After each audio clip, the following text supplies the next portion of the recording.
My name is Bob Lang. I'm the Assistant Vice President for Strategic Security and Safety at Kennesaw State University. Kennesaw State is just north of Atlanta.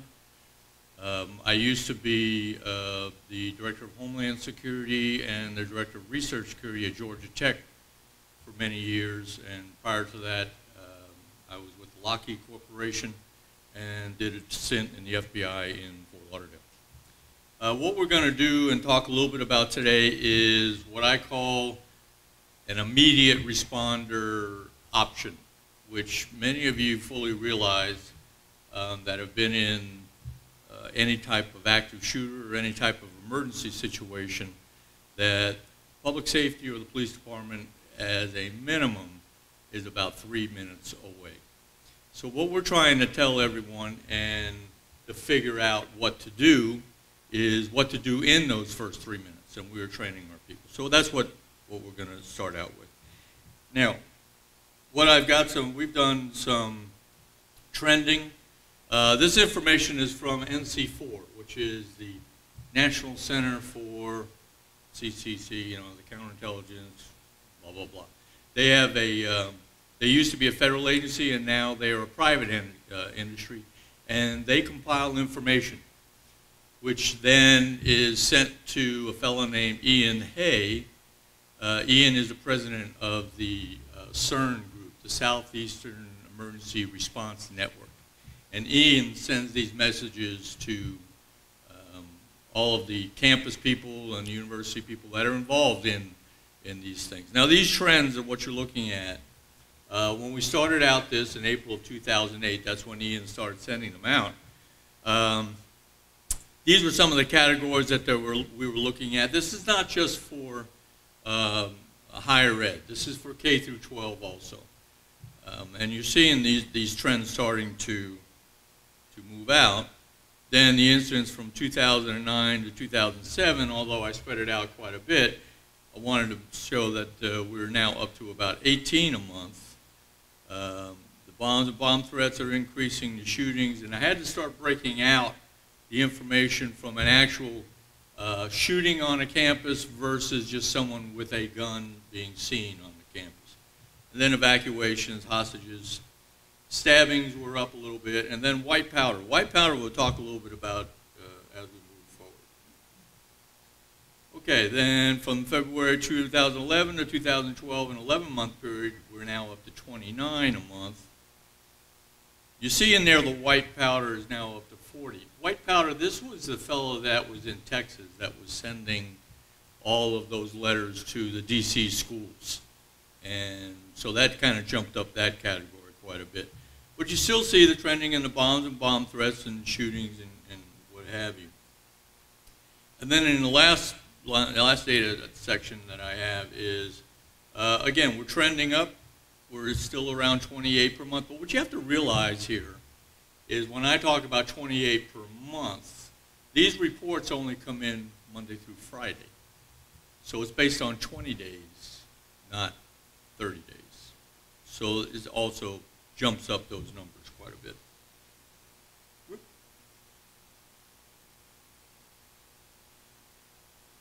Okay, so how do we respond?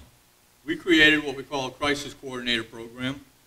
We established it in 2008, where every lead has a coordinator, or every building has a coordinator. We have 35 buildings on the campus. We had 35 coordinators. We realized at that point, because of the amount of issues that we were seeing and the amount of people that we needed to actually have respond, they couldn't, that one person couldn't handle it all. Most of those 35, the original ones, were volunteered.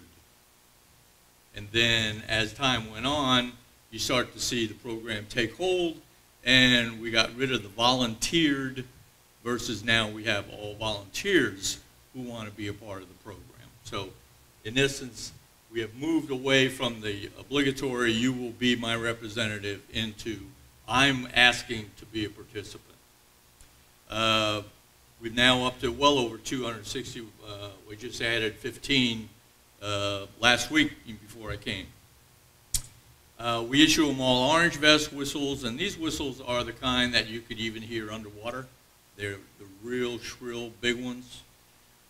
First aid kits, CPR kits, red books. Red books are what basically all our emergency plans, all of our evacuation plans, escape routes or evacuation routes, you want to call it, list of hazardous materials, chemicals, anything that when the fire department shows up at the door, they're going to say, what's happening? And you're going to be, and first thing you're going to say is, are there any chemicals in the building? And what kind of materials do you have in there? Most of us know that certain inherent materials in like rugs and carpets or whatever, depending upon what they're made of, give off toxics. So when inflamed. So that's what we try to tell the fire department.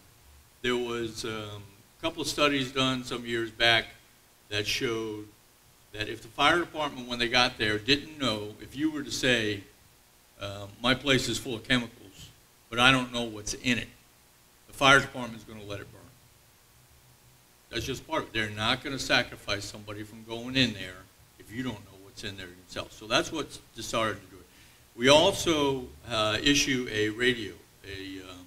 Right now we're moving into the digital radios, the Motorola Digitals. We were using the Motorola CP185s, which were analog, and we just found out we couldn't get, as we start to increase in the numbers, and as most of you know, when you use a walkie-talkie handset, what happens when you push the key? It cuts out everybody else. So what we've done is we've gone to digital, we've gone to a trunking system, which we'll talk a little bit about anyway. Okay, we do AED training on the campus. We have 136. We've just added again about 25 based upon some areas that we've added. We're changing out some of these. You know, legacy CPR or AED units can be a problem only from the standpoint of the perception. We had a student who was, we didn't, at the time nobody knew it, was sensitive or allergic to peanut butter, and had gone out from the dining hall. That was not the area, but he went out to the, what we call our campus green area, where the fraternities and the sororities were trying to recruit, and he evidently picked up a peanut butter cookie and ate it. By the time he got back to the dining hall, his throat was totally swelled, his head was swelled. We tried to give him CPR. Can't get the air down because the neck was swollen. His EpiPen had already expired, so we didn't have anything else to do at that point. So we got the AED out. The problem that we had was one of the old legacy AEDs. Now, the crisis person is not a problem with them. I mean, these AEDs are basically idiot-proof. It tells you how to do it and whatever. But because of that first look at that AED, and a crisis person was not used to seeing that particular model, there was some consternation on her part as to whether or not she contributed ultimately to the death of the young man. That's when we had to realize or make sure that we are all across the board with the same AEDs, so you don't see that type of thing. We want these people to be volunteers. We don't want them to walk in and say, did I cause the problem? Okay, our crisis coordinator training, these numbers are skewed only because we keep adding and what have you. We're what we call our certified KSU crisis coordinators. We have created a certification program. It's internal to where they go and train in certain modules. We'll go over the modules in a bit.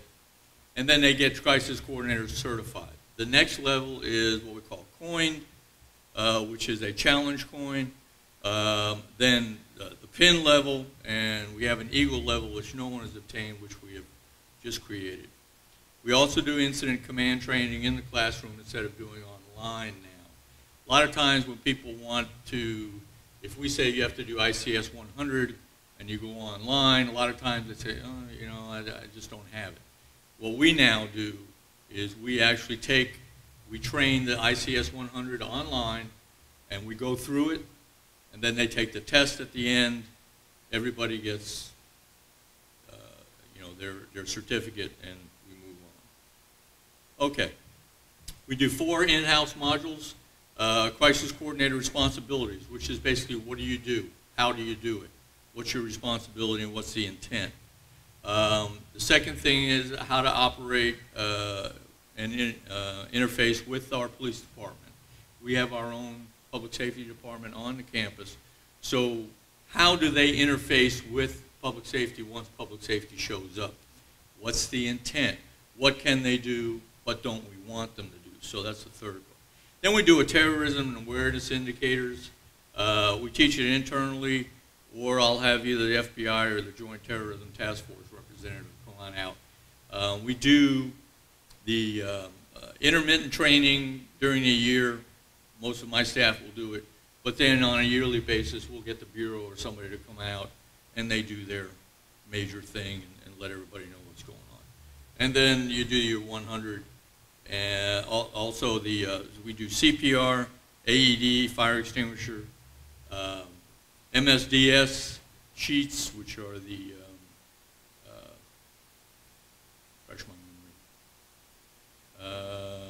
memory, material safety data sheets. That's for all chemicals and whatever, so we show them what to do, and then we show them some hazmat information. So that's in your first one. This is our challenge coin. We created this challenge coin.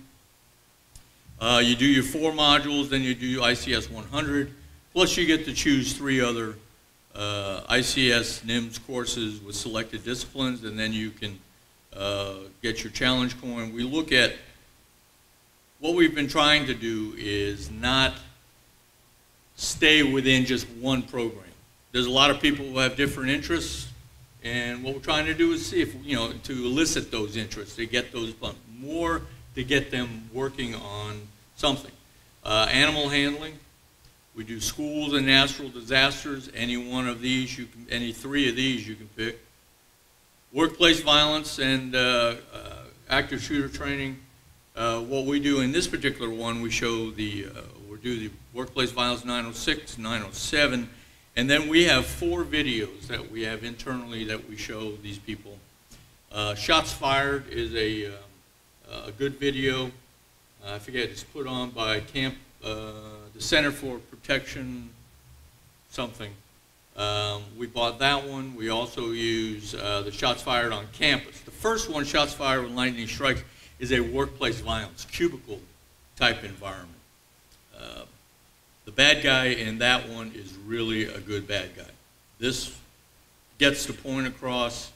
The ones for the Shots Fired on Campus when Lightning Strikes, for some reason they thought university students or whatever couldn't handle it, so they dumbed it down, which is probably the worst thing they could have done, because then you start getting people to think, well, maybe that's not really as serious as what we're trying to do.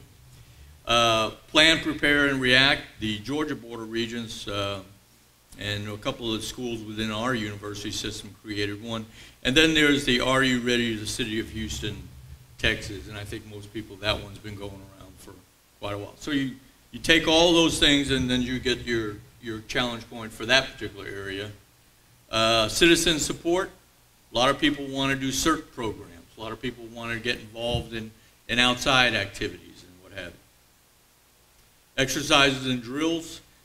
This also helps us when we have someone that is gotten their coin in this particular area. We utilize them then in our exercises and in our drills and get them more involved on what's happening. Leadership and communications. And then your PIN criteria is you satisfy the criteria for certification, you get your challenge coin, and then you can either get an certified emergency manager status. The state of Georgia issues one, and I'm pretty sure a lot of the individual states have theirs. FEMA, I think, supports a particular certified emergency, and then there is a certified emergency manager organization, national organization that you can join and get certified through them. Or we do CERT Community Emergency Response Team efforts. Our EAGLE status is basically everything that we've talked about, and then you have to take another additional 500 hours. Now, a lot of people will say, you know, why are we doing all this? Because the people that are actually in the program now want to continue to train, want to continue to enhance their skills. And what we've been trying to show is that you then train your internal people if they leave or if they're students and they go to their place of business, they have these skills. This is more of our outreach type program.